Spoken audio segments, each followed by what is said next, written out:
in position.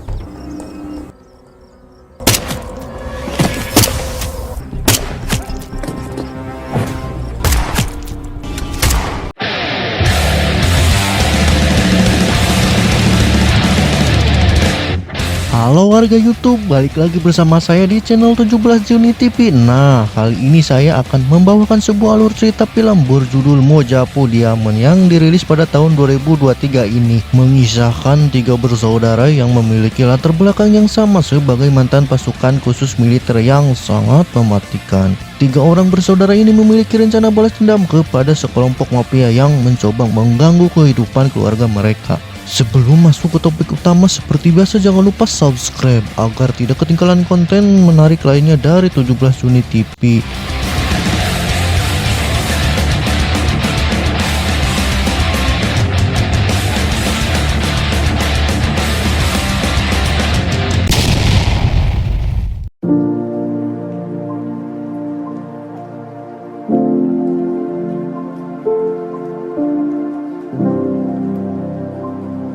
Scene dibuka dengan memperlihatkan dua orang pria yang bernama Joe dan juga Denny. Ternyata mereka ini dua bersaudara yang saat itu sedang mengisi waktu luang dengan berburu hewan di alam liar. Anjing, suara motor ngelewat.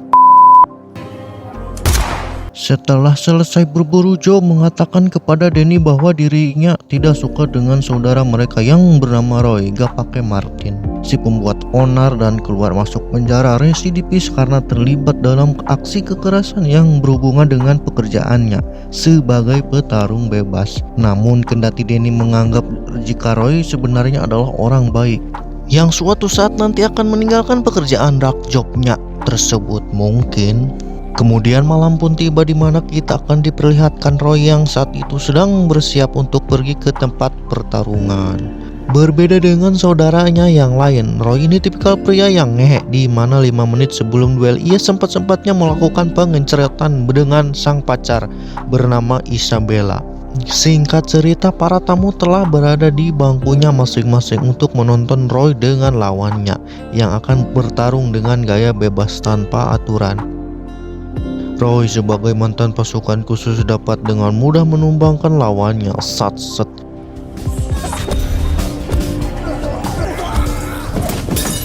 Merasa dirinya telah memenangkan pertarungan, Roy pun kemudian mendatangi sang pacar. Saat sedang bertukar air liur dengan sang pacar, ternyata lawannya Roy yang bangkit melawan yang akhirnya membalikan keadaan. Akibat dari air liur sang pacar yang menumbangkan Roy itu membuat bos Roy bernama Raja Juliet, disingkat Raju.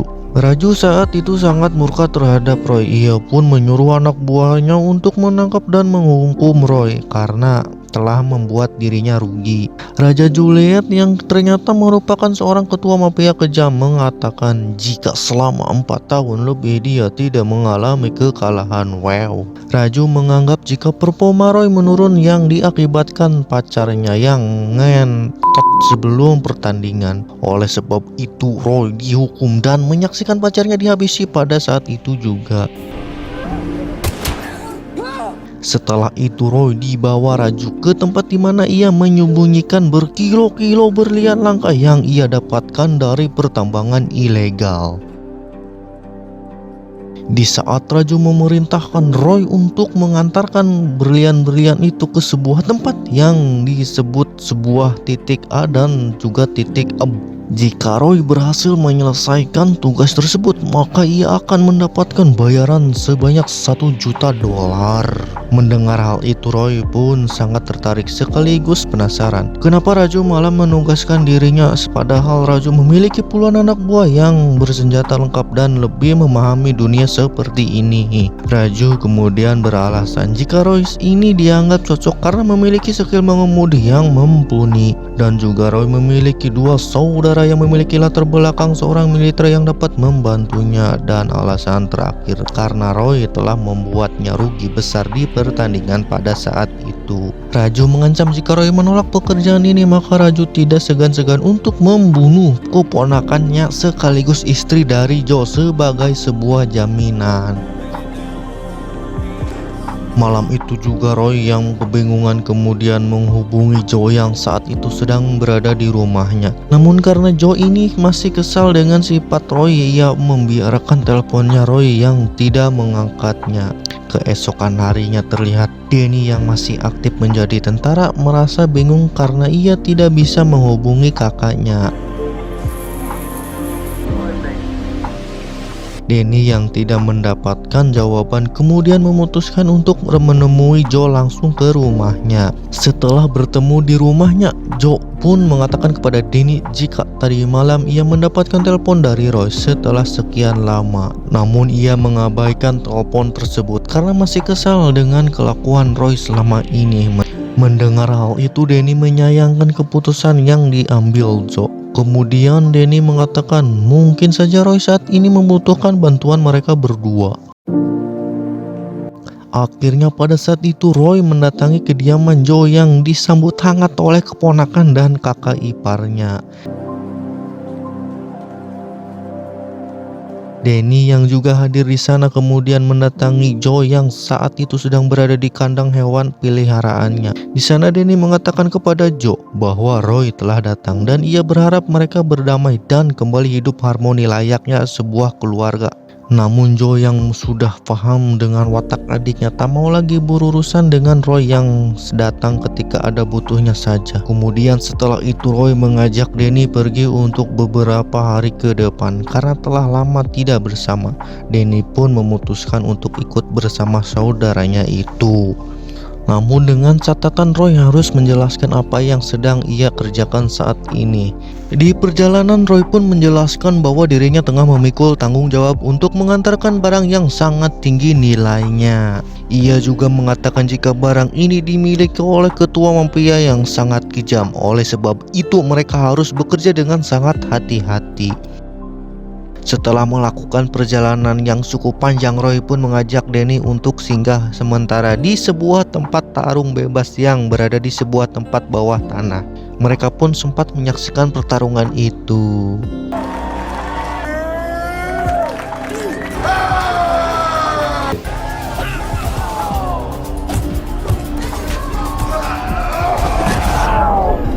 Keesokan harinya perjalanan pun dilanjutkan, di mana mereka menuju ke sebuah tempat untuk menjemput berlian tersebut.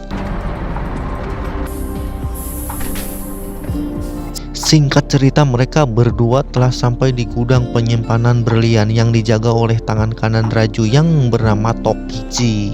Di gudang tersebut kemudian Tokichi menjelaskan kepada Roy jika berlian tersebut telah dikemas ke dalam botol minuman yang bertujuan untuk mengelabui pemeriksaan suatu saat nanti bila mana ada razia.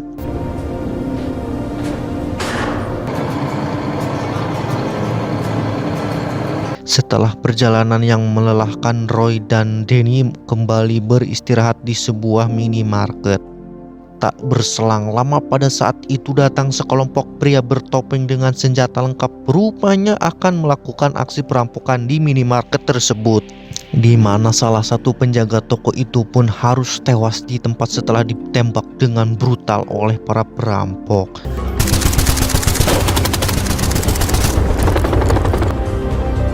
Ternyata tujuan sebenarnya dari perampok tersebut adalah membawa kabur berlian yang dibawa oleh Roy dan Danny. Mengetahui hal itu, Roy pun melakukan perlawanan dengan menembaki perampok tersebut yang pada akhirnya perlawanan itu menjadi sia-sia. Perampok itu pun berhasil kabur. Tak mau menyerah di situ, Danny dan Roy pun mengejarnya dengan menggunakan mobil yang berada di parkiran toko entah milik siapa. Di tengah pengejaran itu terjadilah kontak senjata.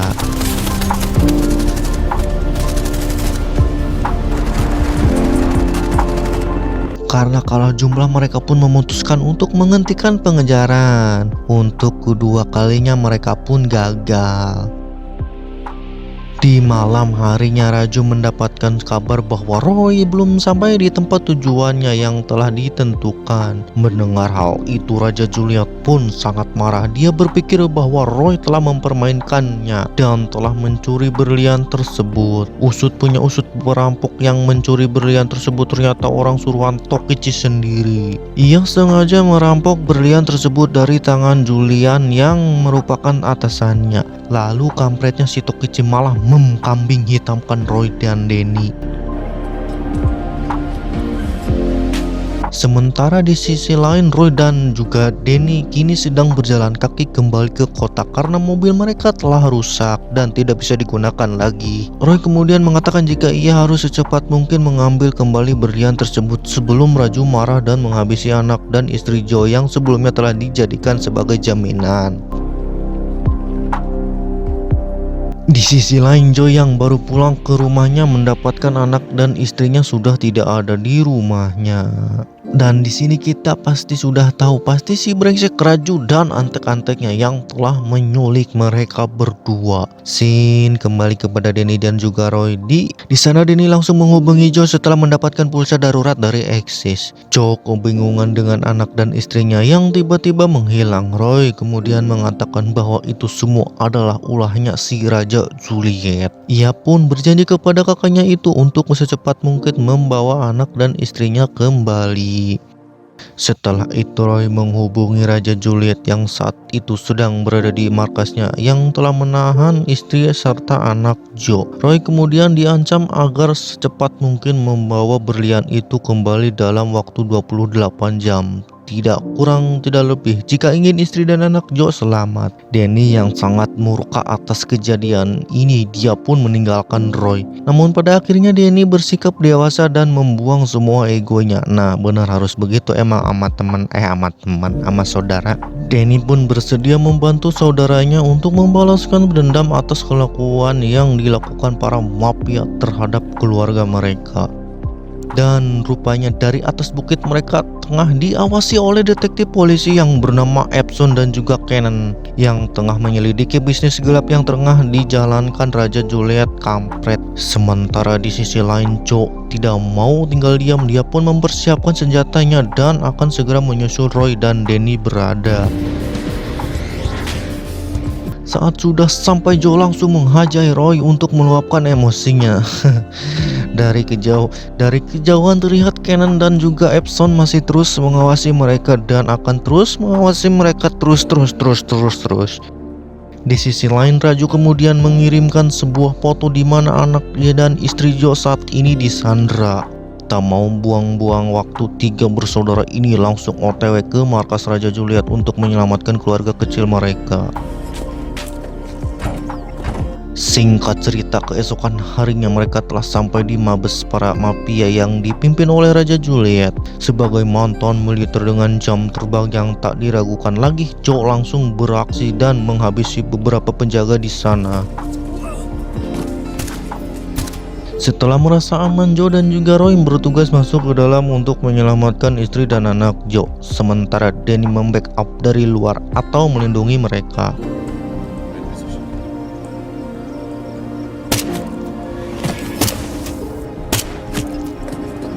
Di sisi lain ternyata di dalam markas terjadi perang saudara di mana Tokichi mengaku telah mengambil berlian dari tangan Roy, di mana itu sebagai ungkapan rasa kesalnya terhadap Raju, di mana ternyata bisnis ini adalah milik keluarga Tokichi. Raju hanyalah anak angkat dari pamannya yang sudah tidak layak memimpin bisnis ilegal ini. Akan tetapi kegaduhan yang terjadi di luar mengakibatkan perhatian Raju teralihkan.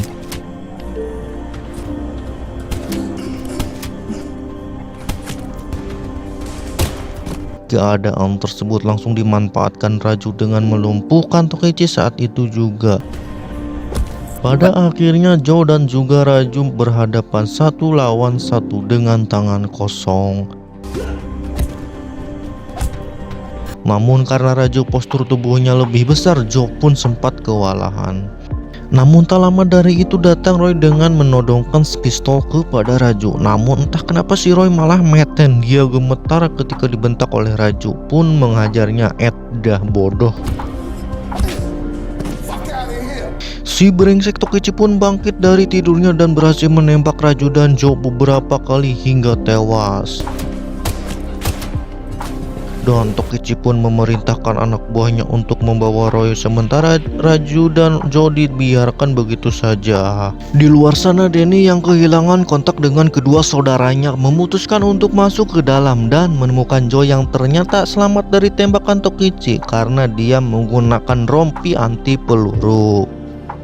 Kemudian mereka berdua pun mengejar Tokichi yang membawa Roy pergi entah kemana. Di dalam perjalanan, Denny menelpon teman militernya yang bernama Anwar dan meminta bantuan untuk membawa persenjataan yang sedang mereka butuhkan. Scene kembali menunjukkan di mana Tokichi dan pasukannya tengah membawa Roy ke sebuah tempat yang dijaga sangat ketat. Di sana juga terlihat anak dan istri Jo yang tengah disandra dan akan dijadikan ajang pertaruhan. Roy akan melawan petarung yang dimiliki Tokichi, di mana jika Roy menang maka anak dan istri Jo akan dibebaskan. Akan tetapi jika Roy kalah maka anak dan istri Jo akan dihabisi saat itu juga. Akan tetapi Roy yang sudah sangat kelelahan dapat dengan mudah ditumbangkan oleh lawannya. Di waktu yang sudah ditentukan, Denny, Jo, dan juga Anwar telah berada di lokasi tersebut berkat melacak ponsel milik Roy. Dari kejauhan, Denny sebagai sniper melumpuhkan dua anak buah Tokichi dengan mudah. Scene kembali kepada Roy, di mana ia akhirnya dapat mengembalikan keadaan yang dapat menghajar hingga KO lawannya, bertepatan dengan Jo dan Anwar yang telah siap menghabisi anak buah Tokichi saat itu juga.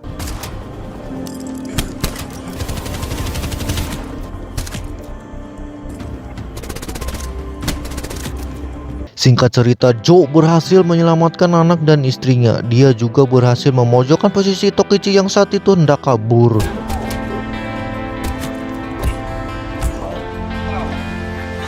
Seperti film Indosiar pada umumnya, ketika semuanya hampir tamat, polisi brengsek pun datang sebelum Jo menghabisi Tokichi. Tak lama setelah itu, FBI pun ikut berdatangan ke TKP untuk menangkap Tokichi serta menyita seluruh bisnis ilegalnya.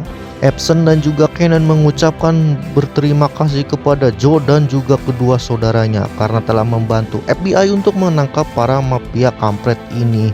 Di akhir cerita, ketiga bersaudara ini kembali hidup rukun seperti layaknya keluarga cemara, dan Roy pun berhenti dari profesi pegulat jalanan dan alur cerita film tamat. Hatur nuhun, wassalam, subscribe.